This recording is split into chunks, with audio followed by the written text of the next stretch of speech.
శ్రీ బాల త్రిపుర సుందరి దేవి కుంకుమార్చన యాగంలో పాల్గొనండి. సర్వ కష్టాలు తొలగి శుభ ఫలితాలు పొందండి. నమస్తే, welcome back to Suman TV. Present మనతో పాటు ఉన్నారు real estate expert and business analyst doctor Nandi Rameshwar Rao గారు. నమస్తే సార్. నమస్తే అమ్మ. సార్, బంగారం వెండి ధరలు మరి యుద్ధం మాట్లాడదామా? ఎన్నిసార్లు బంగారం నువ్వు కొనేది లేదు, పెట్టేది లేదు, బంగారం గురించి మాట్లాడతాం. ఎందుకంటే తగ్గుతుంది సార్, ఇప్పుడు గోల్డ్ సిల్వర్ బాగా మంచి సైన్ కదా, మీ కూతురు పెళ్లి చేసుకుని బంగారం కొని పెట్టుకోవచ్చు. ఇప్పుడు ఆల్ టైమ్ రికార్డ్ వరకు వెళ్ళినటువంటి ధర యుద్ధం స్టార్ట్ అయినప్పుడు మళ్ళీ మెల్లగా తగ్గుతూ వస్తుంది. మరి ఈ రోజు చూసుకుంటే సార్ బాగా పడిపోయింది. ఇక వెండి అంటారా 2,39,000 అయితే వచ్చేసింది. అంటే 4,25,000 వరకు వెళ్ళినటువంటి వెండి ధర మరి 2,39,000 రావడం అంటే చాలా తగ్గిపోవడమే కదా సార్. అంటే మరి ఓ పక్క యుద్ధం జరుగుతుంటే ఎందుకు ఈ బంగారం వెండి ఇలా పతనం అయిపోతున్నాయి అంటే? ఇప్పుడు నేను 2 ఎగ్జాంపుల్ చెప్తా. పెరుగుట, విరుగుట. న్యూటన్స్ లా, గ్రావిటేషన్ లా ఏంటంటే, ఒక బంతిని టెన్నిస్ బాల్ కానీ బంతిని పైకి ఇస్తే వెళ్ళడానికి 10 సెకండ్స్ పడుతుంది, పడిపోవడానికి 5 సెకండ్స్ చాలు. కరెక్టా కదా? సో అదే ఫార్ములా అన్నిటికీ అప్లై అవుతుంది. ఎందుకంటే గోల్డ్ పెరిగినప్పుడు సంతోషపడతాం, తగ్గినప్పుడు బాధపడతాం, ఒకసారి రివర్స్ అవుతుంది. సో గోల్డ్ అనేది అనుకోని రీతిలో అడ్డంగా పెరిగిందని చెప్తాను నేను. 80,000 ఉన్న గోల్డ్ 1,85,000కి వెళ్ళింది. అంటే మోర్ దెన్ 120% రైజ్. ఆ రోజు మనం 6 నెలలు 8 నెలల నుండి మాట్లాడుతున్నాం. నేను పెరుగుతుంది 4 లక్షలు నీకు ఇండికేషన్ చేస్తే సిల్వర్, గోల్డ్ 2 లక్షలు అనుకున్నాను. అదో 10,000 ఎక్కువైంది, ఇదో 15,000 తక్కువైంది. బట్ మొట్టమొదటి మనం మేనేజ్ చేయం కాబట్టి రఫ్గా ఇచ్చాం. ఇప్పుడు మళ్ళీ చెప్తున్నా, gold will come down to 1 lakh base. 90,000 to 1,10,000 వచ్చేస్తుంది. సిల్వర్ 2 lakhs ఆల్రెడీ 2.39కి వచ్చేసింది. రానున్న రోజుల్లో డెఫినెట్గా తగ్గే అవకాశాలు ఎక్కువ కనిపిస్తున్నాయి. ఎందుకంటే ట్రంప్ గారు వాళ్ళు డాలర్ని స్ట్రెంగ్త్ పెంచుకుంటూ పోతున్నాడు. డాలర్ ఎగ్నెస్ట్ రూపీ చూసుకుంటూ 92 అది 100కి వెళ్ళిపోతుంది. 100కి వెళ్ళిందంటే మనం పతనం అవుతున్నాం అని అర్థం. 100 పెరగట్లేదు. చాలామంది మార్కెట్లో అదొకటి క్లారిటీ. 92 అంటే వీఆర్ ఎట్ లాస్, 80 అంటే we are at gain, we are strong, అది ఉంది. సో దీనికి కారణాలు అనేవి డెఫినెట్గా చాలా కారణాలు ఉన్నాయి. ఎందుకంటే మనం లాస్ట్ టైం మనం చెప్పుకున్నాం, సిల్వర్ వాడకం తగ్గించారు. 100 కేజీలు వాడాల్సిన దగ్గర 34 కేజీలే వాడుతున్నారు. చైనా వాళ్ళు మొదలుపెట్టారు సిల్వర్ కోటింగ్, కాపర్ని సిల్వర్ కోట్ చేసి తగ్గించారు.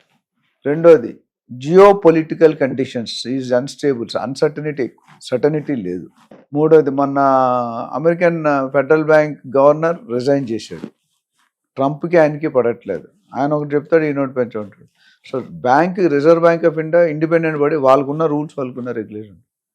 జాబ్స్ పోతున్నాయి, లే ఆఫ్స్ అవుతున్నాయి, యుద్ధాలు అవుతున్నాయి, చమురు వచ్చేసే కేంద్రాన్ని ధ్వంసం చేస్తున్నారు, B2 బంకర్లు చేస్తున్నారు. సో ఇవన్నీ చూసుకుంటే working against the strategy. Common normal మనిషికి ఇది చాలా ఇబ్బందికరమైన విషయం. సో 80,000 అప్పుడు గోల్డ్ ఉండేది లాస్ట్ 1 year బ్యాక్. ఆ తక్కువ ఉన్నప్పుడు చాలా మంది కొనుక్కున్నారు. 80-90 లక్షల లోపు చాలా మంది వినియోగదారులు కొనుక్కున్నారు. ఒకటి ఆర్నమెంట్స్ అయితే, ఇంకోటి ఇన్వెస్ట్మెంట్ రూపం.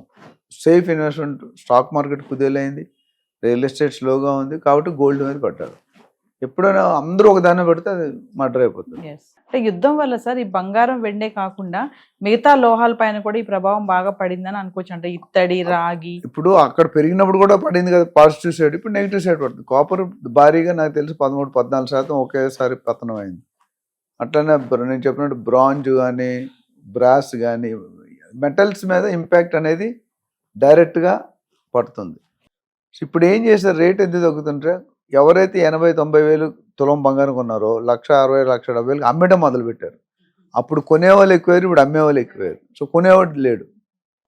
అదేవిధంగా సిల్వర్, ఈవీ వెహికల్స్లో వాడుతున్నారు, ఇండస్ట్రీ యూసేజ్, కొత్త టెక్నాలజీస్, మోడర్న్ టెక్నాలజీస్ కన్జంప్షన్ ఎలా తగ్గించాలో మన పని ఆపుకుంటా, అది new technical ways to produce at a lower cost.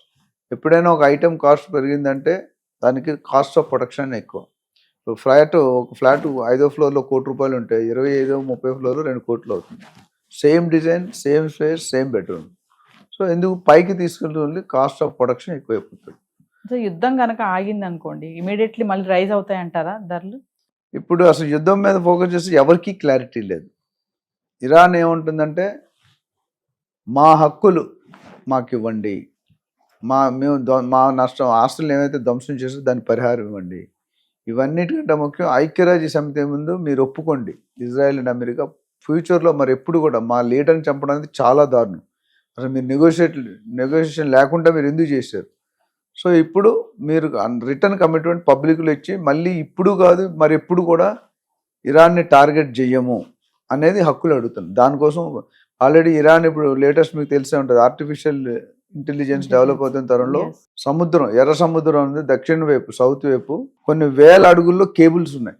ఆ కేబుల్స్ కానీ ధ్వంసం చేస్తే మొత్తం ఎంటైర్ అమెరికా పడిపోతుంది. బికాజ్ పెద్ద పెద్ద దిగ్గజాలు గూగుల్, మైక్రోసాఫ్ట్, ఐబిఎం, ఫేస్బుక్, ఇవన్నీ యాహూ ఇవన్నీ చూసుకుంటే ఒక్కసారి గ్లోబల్ ఇంటర్నెట్ డిస్రప్షన్ అని ఒక టాపిక్ మాట్లాడు, మొత్తం కొలాప్స్ అయిపోతుంది. So Iran they are waiting for, మీరు ఏదైనా సానుకూలంగా స్పందించి మాతో యుద్ధాలు ఆపితే, లేకపోతే మేము ట్రంప్ ఏమంటాడు, మీరు ఆల్రెడీ 80% నాశనం అయిపోయారు, ఇంకేం మిగిలేదు లేదు, మిగతా 20% కూడా మేము కొలాప్స్ చేస్తామని చెప్పి B2 బంకర్లు ఏవైతే ఇరాన్ ప్రొడక్షన్ 20 to 25% ఆయిల్ అనేది ఇరాన్ నుండి ఉత్పత్తి అవుతుంది. ఆ ఆయిల్ ఇండియాకి అయితే ప్రాబ్లం లేదు, కానీ ఏ కంట్రీస్ అయితే అమెరికాకి ఇజ్రాయెల్కి సపోర్ట్ చేస్తున్నా వాళ్ళకంటే ఆల్రెడీ మీకు దుబాయ్లో అవన్నీ కూడా గోల్డ్ రేట్ పడిపోయింది 30-35%. డిస్కౌంట్స్ కూడా ఇస్తున్నారు. ఆడవాళ్ళకి అయితే 40 గ్రాములు, మగవాళ్ళకి అయితే 20 గ్రాములు లాస్ట్ టైం చేసాం.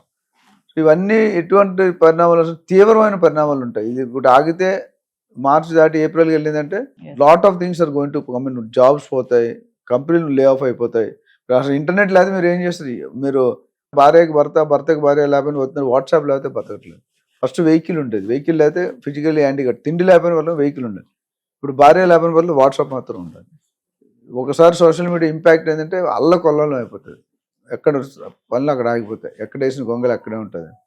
ఇది ఓవరాల్గా చూసుకుంటే మాత్రం డెఫినెట్గా ఇంపాక్ట్ అనేది గోల్డ్ సెల్లోనే పడుతుంది.